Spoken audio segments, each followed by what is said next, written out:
Selamat petang tuan-tuan dan puan-puan. Salam sejahtera Malaysia. Terima kasih sudah menonton video ini. Terima kasih tuan-tuan dan puan-puan sudah setia bersama di dalam channel ini.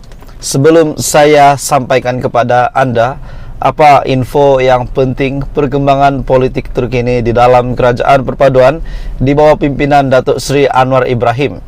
Sebelum saya sampaikan, saya ingin meminta anda, memohon anda untuk tekan butang subscribe supaya anda boleh sentiasa update dengan info daripada channel ini, supaya kamu tidak terlepas perkembangan-perkembangan terkini politik di Malaysia. Tuan-tuan dan puan-puan, hari ini saya nak kongsi dengan kamu satu berita yang pasti anda nantikan.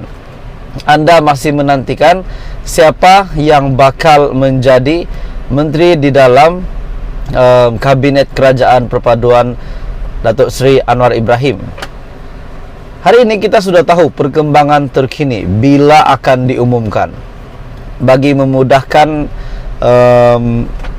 semua menteri ini mengangkat sumpah sebelum hujung minggu, akhirnya rasmi daripada media biharian.com pengumuman Kabinet Kerajaan Perpaduan dijangka sebelum hari Jumaat. Bermakna sebelum hujung minggu ini kita sudah tahu siapa yang bakal mengangkat sumpah. Dan yang paling dinantikan tuan-tuan dan puan-puan, sudah pasti timbalan Perdana Menteri. Yang dijanjikan adalah daripada Blok Borneo, GPS ataupun JRS, maafkan saya, Blok Borneo daripada Sabah ataupun Sarawak, dan juga daripada Barisan Nasional. Masih menjadi tanda tanya ramai orang, bagaimana dengan yang mempunyai kes mahkamah, pendek kata kluster mahkamah, contohnya Zahid Hamidi, Syed Saddiq, Lim Guan Eng dan Bung Mokhtar. Bagaimana dengan nama-nama ini? Adakah mereka juga akan menjadi menteri di dalam Kabinet Kerajaan Perpaduan Datuk Seri Anwar Ibrahim? Hari ini tuan-tuan dan puan-puan, kita sudah tahu pengumuman Kabinet Kerajaan Perpaduan dijangka sebelum Jumaat. Jadi saya buka pertanyaan kepada kamu ataupun cadangan ataupun apa sajalah komen anda. Anda rasa siapa yang layak menjadi timbalan Perdana Menteri? Anda boleh komen di bawah. Setakat ini beberapa nama yang kita lihat boleh menjadi timbalan untuk Perdana Menteri ke-10 Malaysia. Antara salah satu nama ataupun beberapa nama yang sangat hangat, sangat menjadi perbualan ramai orang. Pertama, Muhammad Hassan daripada Barisan Nasional, dan juga ada yang mengatakan jika mengikut hierarki, Presiden UMNO, Presiden Barisan Nasional lah yang paling layak untuk menjadi timbalan bagi Datuk Seri Anwar Ibrahim.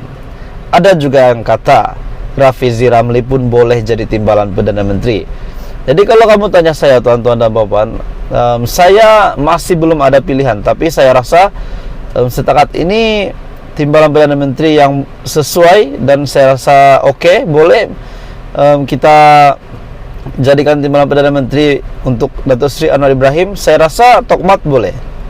Tapi itu hanya cadangan saya. Anda pun boleh buat cadangan ataupun anda punya pendapat lain, boleh komen di bawah. Jadi tuan-tuan dan puan-puan, pembentukan barisan Kabinet Perdana Menteri Datuk Seri Anwar Ibrahim dijangka diumumkan sebelum Jumaat bagi membolehkan jemaah menteri baharu mengangkat sumpah sebelum hujung minggu. Jadi kalau sebelum Jumaat bermaksud hari ini ataupun besok. Ia dipercayai bagi membolehkan Kabinet Kerajaan Perpaduan itu dapat dibentuk segera berikutan, yang di Pertuan Agong Al-Sultan Abdullari Ayatuddin Al-Mustafa Billah Shah dijangka ke luar negara pada Sabtu ini. Kabar angin bahawa kabinet baharu bakal diumumkan dalam masa terdekat mulai bertiup susulan satu hantaran melalui akaun Facebook Istana Negara semalam, beserta 4 keping foto yang memaparkan Sultan Al-Sultan Abdullah menerima menghadap Perdana Menteri. Biarpun dengan hanya keterangan ringkas yang menyatakan Baginda menerima menghadap Anwar jam 5 petang semalam, ia menguatkan lagi spekulasi bahawa senarai lengkap kabinet baru sudah dipersembahkan kepada Baginda.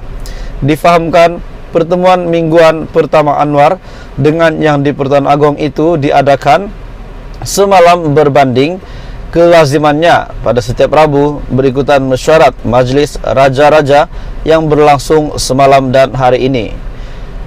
BH juga dimaklumkan Perdana Menteri akan kembali ke pejabatnya selepas mesyuarat Majlis Raja-Raja.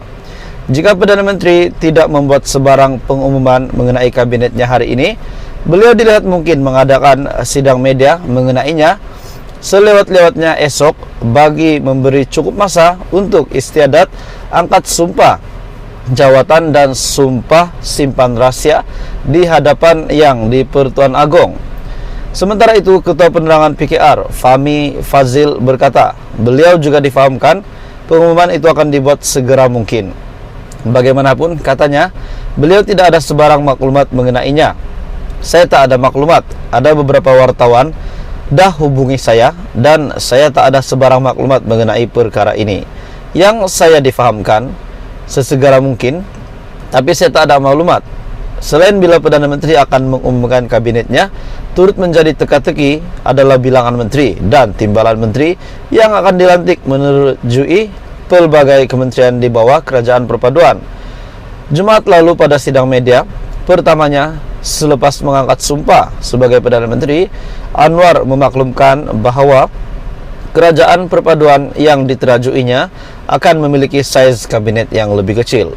Beliau juga turut dilaporkan berkata akan menyusulkan supaya gaji menteri dalam kabinet Kerajaan Perpaduan nanti dikurangkan susulan perkembangan situasi ekonomi. Jadi mengikut daripada berita ini, Anwar juga memaklumkan, Perdana Menteri juga memaklumkan bahawa Kerajaan Perpaduan yang diterajuinya akan memiliki saiz kabinet yang kecil. Jadi bagaimana dengan timbalan Perdana Menteri, bagaimana dengan menteri dan timbalan menteri. Dan saya juga ada melihat satu berita semalam dari Sinar Harian kalau saya tak silap, yang mengatakan sekurang-kurangnya daripada Pakatan Harapan akan diambil sebanyak 12 menteri. Tapi itu hanya berita, tidak pasti itu yang akan berlaku ataupun 12 menteri ini yang akan dijadikan menteri di dalam kabinet Kerajaan Perpaduan.